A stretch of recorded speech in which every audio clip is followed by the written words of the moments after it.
is Alina, and I will be talking to you about how I have been a digital nomad, travel YouTuber for the past 6 years, and the best business models for anybody who wants to take the transition of being an entrepreneur.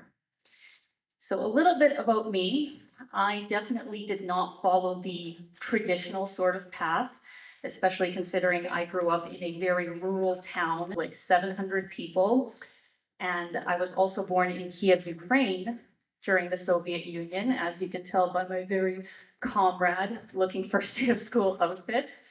So where I came from, people didn't really go outside of the go to university, get a stable job, get married, have kids kind of path. And obviously in the Soviet Union, you didn't really have that kind of opportunity.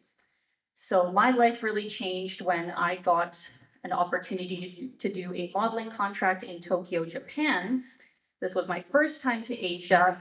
I was also by myself, which I really questioned about my parents allowing me to do that. And I got to meet so many people, unlike anybody I had ever met before, that were running their own business, making 6 or 7 figures, and being able to just travel the world and live their best lives. So when I got back to Canada, I thought to myself, that's what I want to do. And I decided to basically just follow my passions and live my best life up until 25. And that's when reality really started to sink in, that I realized I wasn't going to make that much money from acting, modeling, all these creative passions that I was doing, because a lot of times, unless you're in the 5%, you're a starving artist. Like, it's really, really hard. So I started to think to myself, what could I do that I'm still in a creative industry, but I'm not tied to other people's opinions of whether I get the job or not? So I thought to myself, what am I good at? What have I learned in the past 10 years in the school of life, as I like to call it? And I realized that I had good on-camera presence, because that's what I had done for the past 10 years. I had learned quite a few, technical skills when it comes to cameras and being creative and media savvy. I had gotten the opportunity to travel quite a bit and really managing my own schedule. I had a strong work ethic. I was self-motivated, and a very underrated skill is that I was really good at being rejected and dealing with difficult people. So what did I decide to do? I built a travel YouTube channel. And right from the get-go, I don't recommend it. I really don't. It is not the best business model, and it's not the best thing to do long-term. But in specific scenarios, yes, it can work very, very well. So in my particular case, it took me, I think, even 2 years to get my first 1,000 subscribers, and I had to take a lot of risks to make it possible, which I wouldn't recommend, and that I'll tell you guys about a little bit later. But this isn't about me, this is about you guys, and hopefully finding a job that really suits you, while at the same time hopefully making you a lot of money. So the concept of Ikigai, and just by a show of hands, how many people have heard of this Japanese concept? Okay, fantastic. So for those of you who haven't heard of it, it basically means Iki, to live, Gai, purpose. So your purpose to live.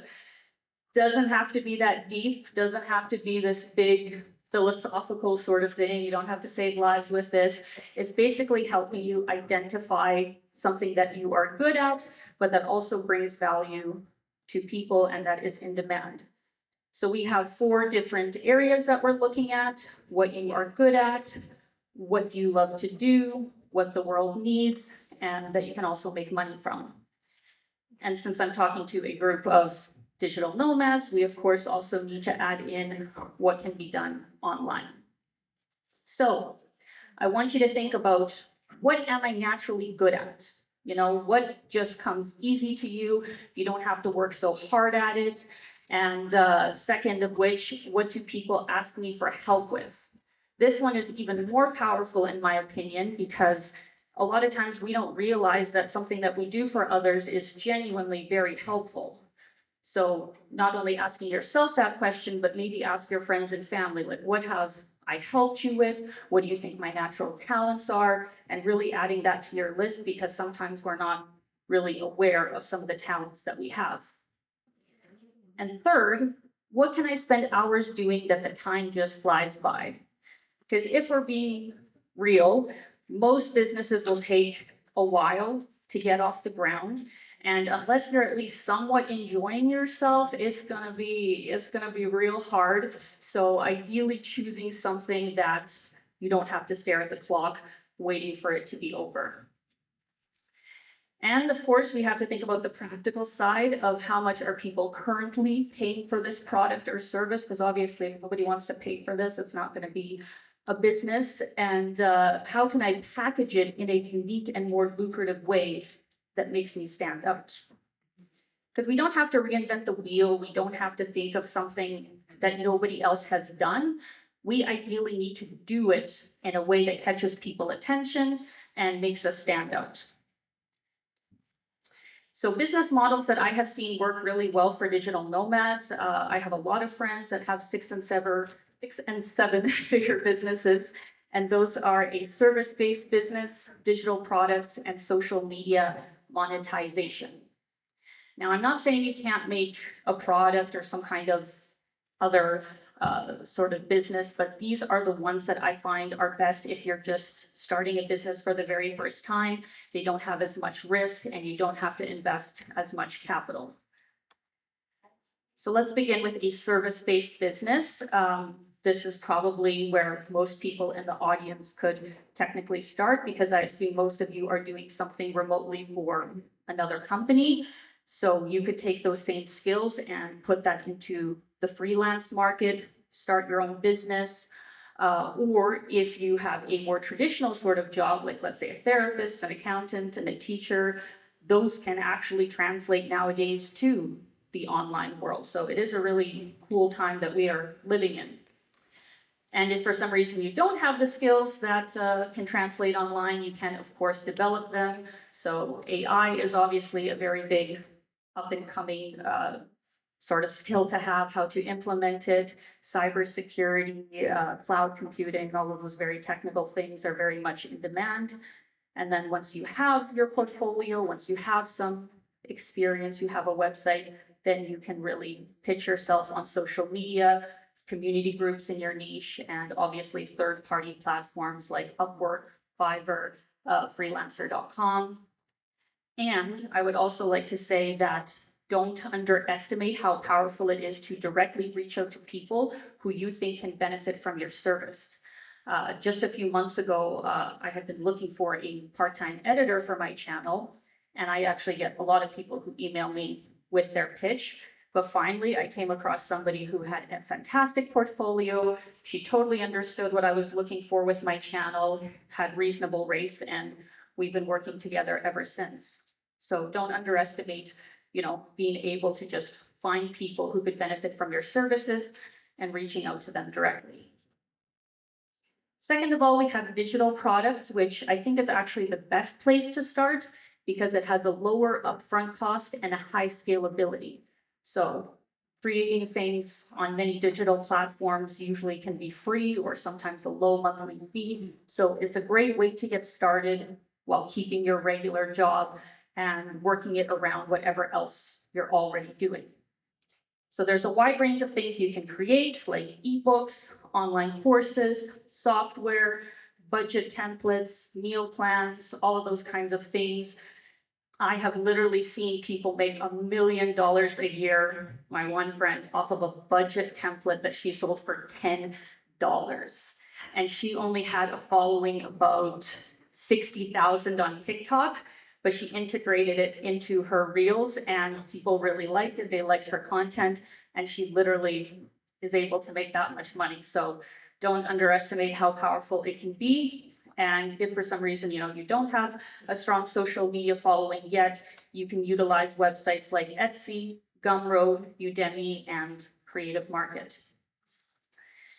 And lastly, we have the area that I am in, which is social media monetization, which, as I kind of alluded to before, I don't really recommend as your main source of income. Like, every business needs to have a good social media presence, but I don't think you should rely on it unless you are just super talented in that sphere or are going to be super persistent until it works out. So whether you choose it as your main niche or not, I think you need to be knowledgeable and passionate about what you're talking about, because usually it's going to take a very long time for it to really get off the ground. And ideally, you want to educate and or entertain, ideally both. So in utilizing platform monetization, I think a lot of people don't actually understand how content creators make money. So I, as a primary YouTuber of my social media platforms, I get paid by Google AdSense every single month. And it's not based on my subscribers, it's based on my views and where they come from and how long they watch. Obviously, YouTube does all the calculations. I don't have to do that myself, but my channel would make substantially more money because it's an English speaking channel than, let's say, a channel in India or even here in Bulgaria, because the ads cost less in those countries. So if you're going to do this, really do your research of how much money you can expect to make from platform monetization, because it can really, really range. And I definitely don't recommend relying on just that. You really need to also have brand sponsorships, affiliate links, live streaming, membership platforms like, let's say, Patreon. I think you really need a mix of things to actually make this a profitable sort of business. And ideally, you want to be promoting your own digital product or service. That's kind of the best of both worlds, where you can have your social media that can promote your service or product, and then you're also making some money from brand sponsorships, affiliate links, all of that kind of stuff. When you have all of that working together, it's amazing, but it can take a very long time. So I wanted to share with you what I wish I knew before I started. Most important, don't be too delusional about potential success. I was very delusional when I started, and luckily it worked out. But the older I've gotten, the more I've realized it doesn't always work out, and you can really dig yourself into a hole, one that you didn't even know can go so deep. So be very careful about putting all of your capital or quitting your job and going to, travel the world, taking a big chance. I've unfortunately seen a lot of cases where that goes really, really wrong. And it's not that the people aren't talented, it's just that they risk too much too soon. So my story of what I risked to make this possible is in 2019, when I had about 20,000 subscribers and I was only making about 300 or 400 US dollars a month, and I was very frustrated with my life in Canada. I decided to just quit everything. I quit my acting agency that I was with. I quit my main source of income, which was waitressing at the time. And I did my dream trip, which at the time was the Trans-Siberian Express across Russia. This was obviously before the war. And I just went for it, full YOLO, made it happen. And while it was amazing, I was also stressed like I had never been stressed before. I was traveling on a shoestring budget. I made a very dumb mistake of not having even travel insurance. So heaven forbid something happened, I would have been in a big hole. And I also knew that if my channel didn't start making money on that trip, like I was going to be thousands of dollars in debt coming back to Toronto and really having to start all over again. I'm sorry, but that's stupid. Like, that's stupid. And, if things had gone just a little bit different, if one thing, really flew me off course, things would have really gotten bad. But luckily, I guess the universe was on my side, where at the end of those 6 months, I doubled my subscribers and I had triple the amount of money that I was making, which sure at the time still wasn't a lot. but it was enough to kind of keep going on this crazy path. And I've been doing ever since, but like, please don't do what I did. I really don't think it works out well in most cases. And second of all, I think as an entrepreneur of any kind, you really need to learn how to build structure into your life.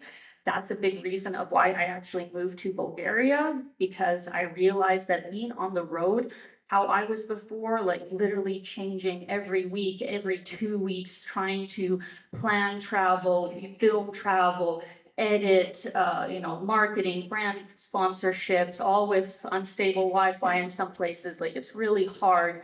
And couple that with being by yourself the whole time and not seeing your friends and family. Like to me, it's unsustainable in the long term. So while you could do it for a while, I think you have to start building systems into your life that give you a more balanced, approach to things. And if you're just starting out as a business owner, you will be doing everything, right? Like you will have to wear all the hats for all the different things in your business. So you also need to be able to prioritize what is most important, because you won't be able to do it all by yourself right away. And third, this I'm still technically working on, and that is to create boundaries between your work life and your personal life. This is especially hard in social media because everything is content, right? Like what I'm eating, what I'm doing, who I'm with, that's all content. And I don't think that's healthy. I realize that that is not healthy over the long term. And before you even really get to sharing your life that much, I think you really need to sit down and think to yourself, like, what would happen if I share my relationship, but then we, break up? Or what if I do tell people how much money I make and then, I don't know, somebody's jealous, or somebody who wants to make, I don't know, your life hell, they try and use that against you somehow, or even showing your kids. I'm kind of on the fence about that. So really think about the information that you're sharing online, because once you put it out there, it's on there. It's very hard to take that back. And even if you're not in social media, I think you really need to create boundaries between this is my work time and this is my personal life. Because if your health starts to falter, if your personal relationships start to falter, in my opinion, it's not really worth it. You can have all the money in the world, you can have a really successful business, but if your personal life is just in shambles, in my opinion, it isn't worth it. So lastly, for those days that I'm really just all over the place and feeling lost about what am I even doing, where is this going, things tend to lose, meaning over time. Like the more that I do this, unfortunately, I don't have as much appreciation for it. Like I used to think that if only I could make enough money to just do this full time, I'll be happy. Like that's my dream. It'll be great. And then I did it. And now I have other problems, and now I have other things that, are making my life difficult. So whenever I get into that kind of mindset, I think to myself, is what I'm building aligned with the life that I truly want to live?